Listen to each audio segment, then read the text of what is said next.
I remember that on the Facebook when you said, I never thought my first kiss at 15 would be my forever kiss. 1, 2, 3, 4, hit it! Time out for marriage.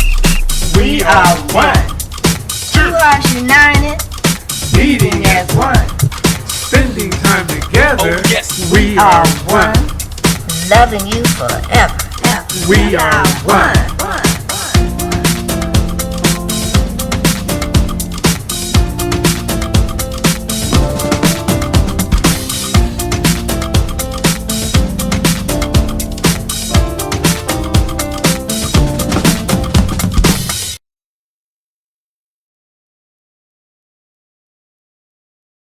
Welcome. Yes, indeed. I am Ralph And I'm Susan. Ridley. Yes, and we're so excited today Yes. because we have some wonderful. But who are we? What are we about? Oh, okay. Well, we are one. Okay. Yes. And Flesh of my flesh. and bone of my bone. And this is a marriage talk show that we're going to be having a great time today with some exciting guests. Yeah, I am really excited about this. It's one thing because they're the youngest we've ever had, and so Yes. that's good. And we want to make that point while we're on it. We are one, flesh of my flesh, bone of my bone. It's not just for old people. It's for married people of Yes. all ages. So be sure and tell your grandkids that's married and your kids that's married and everybody to tune in. Okay.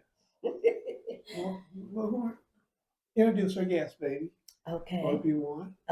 Well, we have Kalon and Anya Ridley. Wait a minute, Ridley. How are they Ridleys? Well, maybe your Children. and we're so excited about their marriage and how it came about.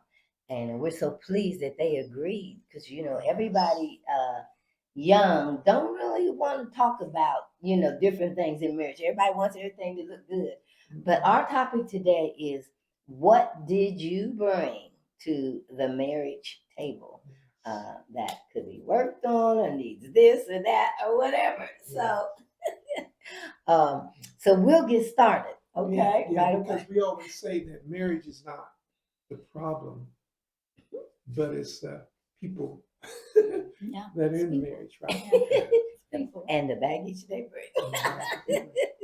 Okay, and so our focus is actually, we know you bring good things too, but we want to look at the things that cause the problems that can mess up the marriage if you don't get them taken care of. So, tell us a little bit about y'all. Yeah, how'd y'all meet and all that good stuff too? I'll give the quick version. We met in high school, Oh. and we took like 10 years apart, and then came back together, and then she'll tell the good version. So. I'll tell the good version. So it was right after my 15th birthday, and my family weren't really allowed to go on dates until 16 and after. So Kalon was my school boyfriend. Nobody knew it. No, the school knew The it. school. The school knew it. Our classmates knew it. My mom, she knew that I liked a boy and things like that. And Kalon happened to be my first kiss. And but then he went off to college because my birthday's late. We're only maybe a year and a few months apart, but he was a junior when I was a freshman. And so we were 2 classes apart. So he graduated before me, of course. And so we went off to 2 different colleges. He went off to Bowling Green at first. I was all the way in Florida. It wasn't going to work out. So then I came back home during the pandemic or the year before the pandemic. And I was dating a guy when I came back home, but then we broke it off. And then I think me and Kalon started talking again on Instagram or something. LinkedIn? Oh, I was being a creep. And I looked him up on LinkedIn. Oh. And I was like, what is he doing? And I I was like, oh, he's a teacher. He was a daycare teacher still at that time before he got into librarianship. And he you can see who looks at your LinkedIn page. I wasn't thinking. And so he saw my face. Oh. And then he followed me on Facebook. Okay. And then it got to Instagram. So social media, sometimes, you can find your husband that way. I don't know. But and then we started talking. We went on a coffee date, and then it was all God from there. So Oh. Then you say it was all God from there. Mhm. Explain that. God. How you felt that. you want to go? Well, everything really just fell into place. Wasn't a lot of struggle to do it. Reconnected like nothing. Like after 10 years, like best Wow. friends again, and that was pretty much it. Brought her to our camping trip with our family. Mhm. She fit right in. It was just super easy. Oh, Okay. And Yeah. so it's just like all the doors open. Right. Yeah. Right. And were you both Christians at one point or then in your life? Mhm. That okay. Absolutely. Yeah. and you said she fits right in. She sure does. Mhm. She's so sweet. Absolutely. She is so sweet. Well, our topic for today is. Oh, how long you guys been married? Oh yeah, Oh, 3 years in March. it's been 3 years. Years. It'll be 3 years in March. Yeah. Oh my I think goodness. somebody else got married in March too. Yeah. I don't know. Was that about 5 decades ago? So, our topic, as you know, is what did you bring to the marriage table? Okay, and that we don't want the good thing. We want something that you brought that you need to work on, Yeah. whatever. And so, with that said, what did you bring to the marriage table? So you want to go back and forth? You start first. I'll go second. I would say the first thing that was like a big issue that kind of remedied itself lately has been drinking. Had trouble drinking, had trouble processing emotions, so I used drinking as my crutch, and that was really it. Couldn't communicate any hard feelings I didn't want to deal with. I would just turn to drinking and caused a lot of friction in the first year for sure. So, Wow. Okay, now I'm grandma. I ain't know that. But now 2 years sober. Praise So God. so That's praise wonderful. God. So this was a shock. Did you know this before you got married that it was an issue That he had an issue with it. with that? I think, we both drink a lot. Let's be honest. When you go into a college environment, binge drinking is the normal. Mhm. If we're going to be honest. Some people deal with it differently. Some people use it as a crutch, like Caitlin said. Some people just go out and have fun and black out, don't know what happened the next day. We have to be honest about what that culture does to someone. So even like our 10 years apart, sometimes during the summer, me and Kaylin would hang out and we would drink together. So I knew that he was a heavy drinker in a sense. But again, you don't know about these things until you actually get married. When you get married, they amplify the issues that happened before. So, there was an idea. And then also, like during our time, I was a mental health and substance abuse therapist. So we were able to remedy the signs because of actually like both of our education and learning about mental health and, using certain substances to deal with your emotions in a way. And so yeah, I had an idea, but you never really know until it happens, until it starts causing just unnecessary arguments, things like that. And but again, he's 2 years sober. So it's like the thing is with marriage, you got to learn how to identify the problem and learn how to solve it together. And that's what we did. You know what? This is so unique that you would be willing to share this part of your life at such an early stage. Yes. You know, really it is. And I commend you Yes, because yes. I did not realize it was to that. But just to be able to openly share that, because I like what you said about that was a way of solving the problem. Can you give us, our audience, those who are watching us, just a little bit more on how did you decide to work this out? Because you know where you closed down and you wouldn't talk, and you know, or whatever. And how did you decide that you weren't going to let this cause you to be separated Yeah, from each other? Yeah. First off, God for sure. Okay. A lot of prayers, cries Mm-hmm. together, and then also we did therapy and Mm-hmm. marriage counselor at first. hold on just a minute. You said prayers and cries together. Mm. That right there, because a lot of times the men don't feel like they can cry. Mm-hmm. And so go on. This, I know this is helping somebody because I'm excited. I'm excited already. Yes. Yeah, we did marriage counseling for maybe Couple months, few Yeah. months. Okay, let's stop again. How did you convince who to go to marriage counseling? Because No. easy. that was Easy. that was easy. So, before, so I've been going to therapy since I was 19. So Mhm. it wasn't like a stigma coming into Sure. our marriage. He was seeing a therapist when we first started dating again. Mhm. So mental health wasn't something that we had to battle each other to get to. It was always a agreement of like, all right, we got to deal with some issues. Mhm. We need to go see a professional. And so we were always on the same page about that, always. Which is very unique. Yeah. So y'all had agreed that we're gonna make this work. So you understood the importance of it, Mm-hmm. and you didn't worry about what others were thinking because you knew it was better for your mental health. Yeah. Oh, awesome. That's Exactly Awesome. Wow. Yeah. So you said prayer, crying. How touch on the crying a little bit, you know? Well, the crying was actually more so her. I cry a lot. How did that affect you? That would go to like my second point. Yeah, that one of the we're issues I going brought to in. Oh, okay, second place. Yeah. We're going Okay. to get into that Okay, later. well, go ahead. But All right. I just wanted to clear. I just wanted to. So, like after we did marriage counseling, we kind of got ghosted by that therapist, and then we each had our individual therapist.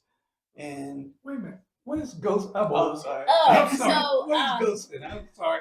She just stopped talking to us. Yeah, she just wouldn't like do any of our appointments anymore. Oh. But it was okay because Kinda some move of our issues were individual based, and Okay. so I think what happens a lot of the times with couples is that they feel like they have to do everything together. Well, in reality, you really don't have to. There's separate healing that goes into it, and then you come together. And so that's what we did with our individual therapists. And so it worked out a lot better for us to do it that way. So maybe it wasn't God's plan too. We didn't keep going with that marriage counselor. So That is so unique because a part of what we started teaching years ago, that married couples had to learn to release each other so each individual could get what they needed, the areas that they need to be healed from. Because most of the time, I mean, let's face it, the problem didn't start during the marriage. The problem was already there. right. So that, I give y'all another hand. Y'all. Wow. So go ahead. Now we were getting to this story. Well, we just fast forward to like a month ago, and I was learning about attachment styles, and that's what like my second point. But I'll let her go first. Now say that again. Attachment styles. Attachment styles. Like how you attach to people. Oh, okay. Secure or not. So. Wow. She said, "Go ahead." Yeah, no, this is what we planned on talking about, because mental health is a big thing going into a relationship. Internally, you can always be thinking about something or viewing the world in a certain aspect, and it's not reality, and you bring that into your marriage. You can view your spouse in a way that is just not based in reality. Mm. And so we had to figure that out with each other. And so my unresolved issue I came into marriage a bit ignorant about myself. So I thought that I didn't have to work on myself anymore when I got married. On paper, cream of the crop, right? Everything that you could want. And then Caitlin's like, well, you didn't communicate about this, or I cry a lot, but I didn't know how to express my emotions with him. I could just sit there and cry and not tell him what's wrong. And I'm like, shoot, I gotta work on all this stuff. I don't like this. And Kalon has resolved a lot of his, a lot of things that he had to overcome. I am still working on it. I'm still working on not shutting down when I'm crying about something. And we're going through a new transition now of moving into a new environment. That stresses me out, new transitions. So I have to make sure that I'm communicating about expectations of what it's going to look like, how we're planning, even like what couch we're gonna buy, like it's simple things that could just make you not want to communicate. And so that was my unresolved issues of really some people who've like always had a good head on their shoulders. They could come into marriage and think that they have nothing to work on. I really see myself coming into it is very self-righteous, which is a sin. And I love it. and I'm like, well, this is bad. I gotta get it together. This is not. You didn't have no problems. Huh? Yeah, I didn't have no problems. I was fine. And then turns out, oh, I guess not. And so yeah, those were the issues that we brought to the table, and I'm still working on him, and he's a very patient man. So You said something about attachment. Could you explain that So a bit further? that's Talk what a we're little gonna bit go through it. slower and into the camera because this is really, really Could you explain good. it as your background with social work? So there's attachment styles of of your development as a child and how you learn how to attach in relationships. And usually that's developed with your biological parents. And whatever attachment style that you have with your biological parents, you usually take it into adulthood. Can you give me when an you start example dating. of a style? So, for instance, I think there's 4 different styles. So you take this test, and I always like to warn people, when you take tests, don't make it your identity. It's just something to help you out, to That's figure good. out That's things. good. But Kalon tested as a dismissive Avoidant. avoidant. And so telltale, he used alcohol in the past to avoid certain circumstances, Okay. right? So dismissive avoidant. And then with with his childhood, his biological father wasn't really there in his life. So that goes into that attachment style. Yeah. So that's the example. Okay. A great example. So, and then there's 3 other attachment styles, and I don't know by memory, but No, we'll have you, You on can look another it up. time to You can go look it through up. those. That'll be another session. Okay. So when did you realize that was something that An issue. yeah. I always thought it was an issue as far as like communicating and kind of really just not stonewalling or like shutting down, like not communicating with Anya or anything like that. But like I didn't feel safe saying my emotions out loud or anything like that. Fear of rejection and everything like that. But I didn't know what it was until like 3 weeks ago with my therapist. Okay. And that's when I learned that I was a dismissive avoidant. And it goes back to a lot of daddy issues, like unresolved there. And I'm just happy. Yeah. and then not really like feeling heard or seen at times with people or parents or anything like that, or if had like a display of emotions, it always felt like the end of the world. So as a kid, I just learned how to bottle everything up and not deal with it. So and then fast forward to marriage, after you learn like everything about dismissive avoidant, like every criteria was like, oh yeah, that's me. Yes, that's me too. And I think the biggest one for me was, well, the biggest two were when people have emotions, like high or low, I can't deal with it. So then I just go into a slump. And so with Anya crying, I was just like, What's wrong with this girl? Yeah. What's wrong with this girl? So that took me out like a lot to go out and learn how to deal with that. Like sit there, like, okay, let's just breathe, stare until she's ready to talk. But we're going to talk about it eventually. But Could you touch her in any way when she's? sometimes, but That was I've a learned learned not thing. to. Is it getting better? Yeah, it is. Yeah. She's communicating. That is with so good. And so I just think it's so funny because again, we just learned about this type of like dismissive avoidance a few weeks ago. We were like, oh, that makes sense. Because I would cry and he's like, why? What's up now? Like, why are you crying? And I'm like, what do you mean? I'm frustrated or I'm angry or I'm sad. And when I took the attachment style, mine was secure.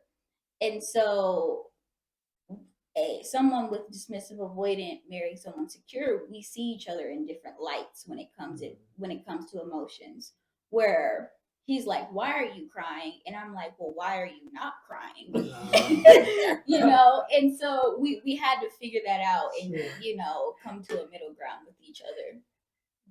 Hey, we're working on this now. I didn't finish you, but ours is through sickness. Oh. If the other one don't feel good, we can avoid each other like a plague because there's all these other things. One thing, you have so many of your friends, your older friends are passing on, Yeah. and so there's these other fears that come up, and we want everybody to be fine. And I can see him sometimes. I said, "Oh, hey, my boo ain't like he used to be," but we keep it. We're working on it. We got the slows, but we keep on moving. Wow. Now you said in God. So how did that come in? How does that, work with what's? Did you pray? Did you ask God? Did you actually, for the counseling, did you actually ask God to lead you to the person, or did you ask the Lord to? Were you open before Him with the things that He would show you about yourself or your relationship? I would say for finding a counselor, like on Psychology Today, you can plug in like you want a Christian-based counselor, and they'll give you some. But as I got more into like therapy, like the God part of it started to drop off. Like focus on God, this, God, that. It was more like you are dealing with this, you are dealing with this, you are dealing with this. But then I spend time like in the Bible every day, and I always call the Bible like free therapy, really, because as you're the Bible free therapy. Yeah. Wow. It just reads you. Okay, let's back up a minute now. Even though you might not have said, "God, give me this counselor," He leads us and gives us wisdom. So if you're praying Him, asking Him, period, just to help me, right? And then the wisdom comes all of a sudden. This counselor, this psychologist, that's still God's wisdom. Sometimes we think God is supposed to come and pounce us on the head and say, "Here I am, do this." Oh, I'm not supposed to get emotional. She got excited. I got excited. But that is how we miss something. So that thinking that God wasn't in it. God uses people and wants us to move out. Faith without works is dead. So you can't be asking God to help you. And then when He sends something along, you just avoid it. That's good. And another thing too, sometimes we always think it's just on one side. But that counselor also received from you. I'm not just money, but I'm saying from you because of your presence there, because of your opening up. So we learn from each other all the time. That strengthens your relationship with each other, you guys. Y'all are fun. Yeah. I'm just so glad to hear y'all open up like this, because I know I can guarantee you somebody is thinking now about what do I avoid, or how's this, or whatever, Well, let me see. So I got a couple of things here. So you pretty much said how you have what you're doing to resolve this problem. And it still is a problem in progress, a working problem in process. Mm-hmm. So, what would you tell another couple who is just like stuck and don't really know which way to go? What advice or words would you have for them to get to the point where we're going to do this? We're going to do this. I would say, first and foremost, definitely make a decision what you want to do. Because we came into it, we said divorce isn't an option. So Divorce kinda is not an option. yeah. Okay. So that made it like really kind of easy. Like, oh, we're about to fight this together. I like this. We're going to fight it together. Okay. And so I think that's the first thing you really gonna have to do is make that decision. Yeah. I was going to say the same thing. That I think is very important in your first year of marriage. You need to establish what type of people you are going to be in this marriage, and you got to marry a fighter. I mean, that's what it is most of the time. You're going to go through a lot of things just in life in general, but then also issues that you brought into the marriage. And I think the first year is very important to establish that divorce is not an option. Now, I'm not condoning abuse or anything, but issues that are workable through, especially if you're seeking God to show you the solutions to it. I just think it's really important to keep God at the center of a marriage. And I mean, I tell people often who are seeking relationships or seeking marriage without God, I'm like, good luck. 'Cause I don't know how that's gonna work, That is so good. Good Yes. luck, because Yeah. you're gonna need it. So and I think I think before our first year of marriage, we decided to get baptized together too. And I think Yes. that brought us together a bit more spiritually. Was that too. before you got married? No, No, that the was first before. year. Before, Yeah, because we went to that. yeah, before Yeah. our first year, 1 year anniversary, we got baptized. It was a couple months before our 1 year So, anniversary. excuse me, even though you both had individually been baptized, you decided to do do it this together. together. Mhm. How unique is that? Okay. Yes. All right. Wow. Yes. Okay. How did that come about? I think that's when he decided that he didn't want to drink anymore. And I think that's when we start going to individual therapy. And we were both like unhappy with our jobs at that time. Like it was just a lot of transitions at once. And I said, well, you know what? Yes, we always believed in God. Yes, we always served God in some capacity, whether we weren't We doing as understand. well Yes. as we should, Join the group. How about we get baptized together? How about we get cleansed together? Oh, And, how beautiful. And that's what we did. And honestly, since then, I mean, of course, I got issues with communicating, but since then, I feel like it's kind of been smooth sailing. Like issues don't take us freaking 8 hours at night to get through. Probably 2 hours max. Yeah, now we can still watch a movie. After having a disagreement. It's not taking us all night or like a whole week to get through just one issue. 2 hours, and we could just go back to being goofy with each other and watching TV or playing our video games, and things just are just flowing. They're just flowing. Wow. Yeah. Now, let me ask you this. Do you have many friends your age? Married friends, I mean to say your age. Not many. Not many. Kalon will be 30 this year, and I'll be 29 this year. And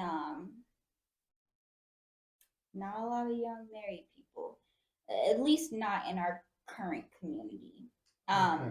But it's also not a lot of young married people that are still without kids either. So that kind Right. of sets us Yeah. apart as well. Sure. So we're kind of on our own island, Mhm. but we're also old souls. So people our age don't it doesn't really matter to us. People our age rather hang out with some 40 and 50-year olds, to be honest. That's just more our speed. That's just, who we are. And but yeah, I mean, it's heartbreaking not to see a lot of young married people, but also, to like single people that are going to watch it, don't rush marriage. Right. Don't do it, because that's how divorce happens.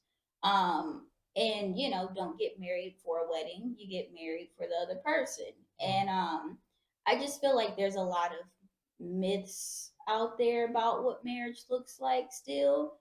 And then again, all of our issues that we brought into marriage, a lot of them could have been dealt with when we were still single too. Um, so I just think, I feel like this message is for single and married people. That's good. So yeah. Wow. Let's look at this picture. Can you move Yeah. that up a little bit? Move a little closer. Yeah. Can you see this? He is holding her, and this is the wedding. This is the wedding, and yeah, you can move it back. Okay. I'll put it back. But I just wanted you to see that how he's kissing her on the forehead. I Yeah. thought that was such a cute shot of that.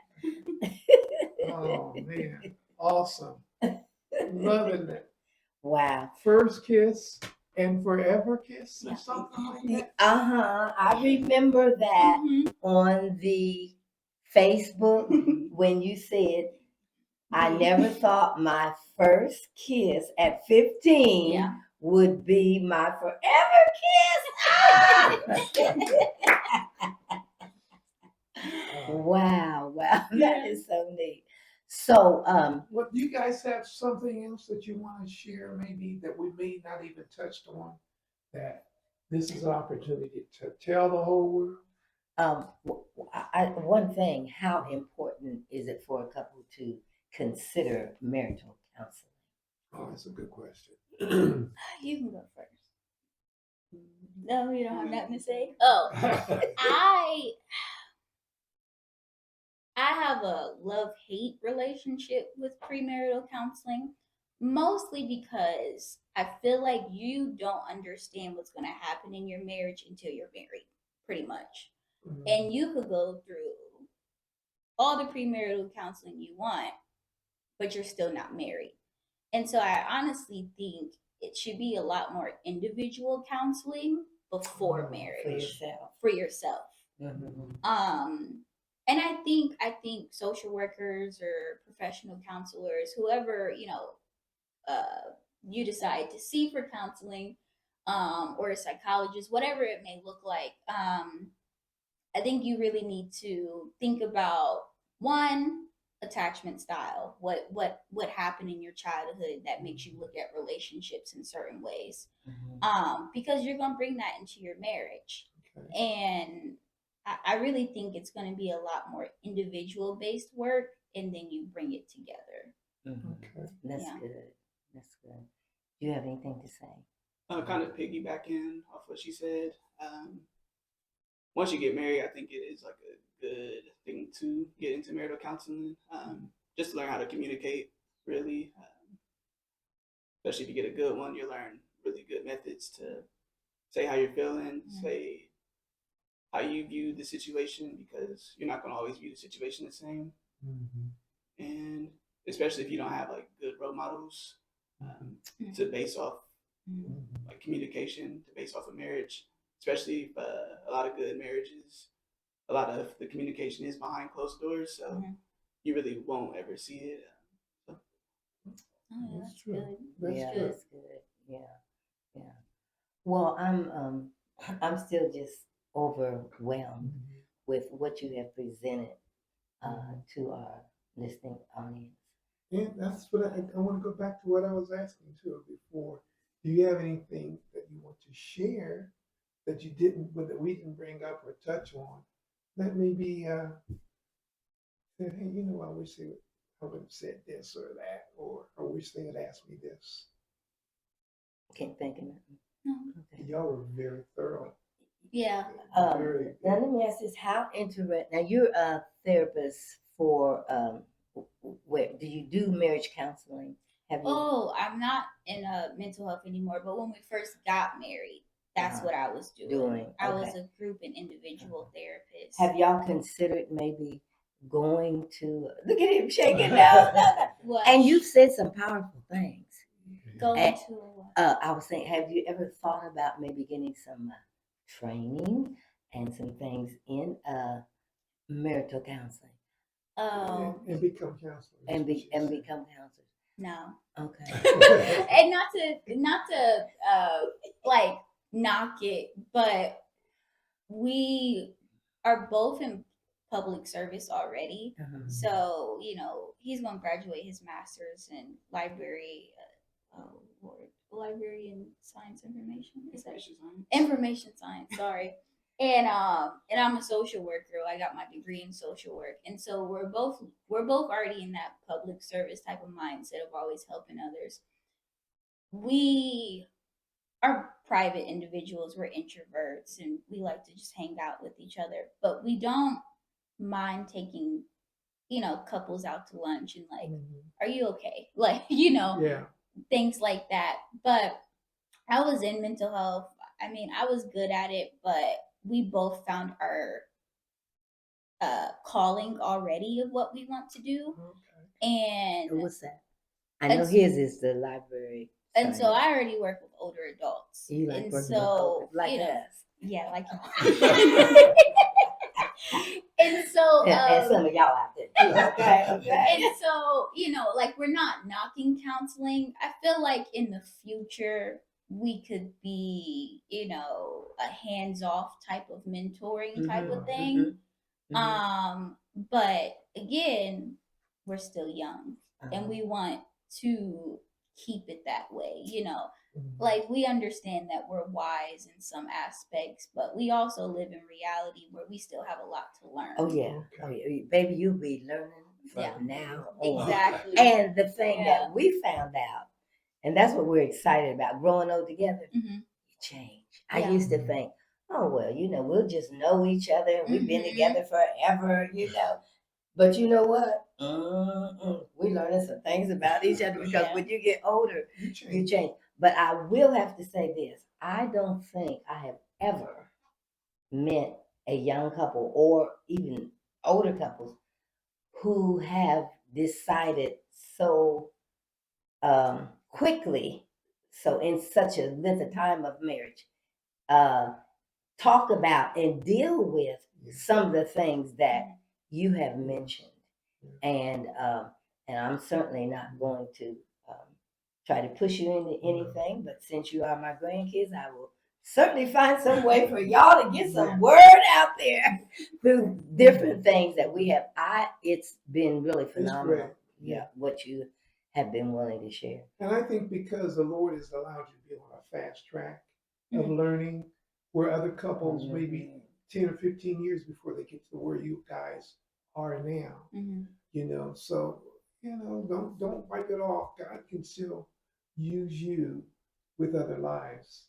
So as you're open, you enjoy your time together, but already, just be available to Him. And He will send couples into your lives, not just because of this, but because of who you are and who you allow Him to be in your marriage and in your lives. 100%. Yeah. So would you say we are one flesh in my flesh and bone in my bone? Is that y'all? Yeah. That's y'all. That's what the Word of God says we're gonna be. Well, we're gonna have you, if you would pray, both of you, to our audience. Okay. And just to whatever you feel. Yeah. Am I praying? Okay. Thank you, God, for this opportunity to share your wisdom, to share your will for married couples, and even for singles who have the desire for marriage and what that can look like for them in the future. We just praise you for everything that you have done and everything that you will do. We ask that our story and Yes. this um, marriage series will touch people in different ways, and allowing them to be transparent with the people in their lives. Um, we just love you and we thank you and we honor you. In your name, Jesus, amen. Amen. Thank So you. we So thank you, Anya and Kalon Ridley, for opening up and sharing with us on We Are the One, one flesh of my flesh and bone of my bone. on the Reach Reach channel. channel. See you later, audience, next time.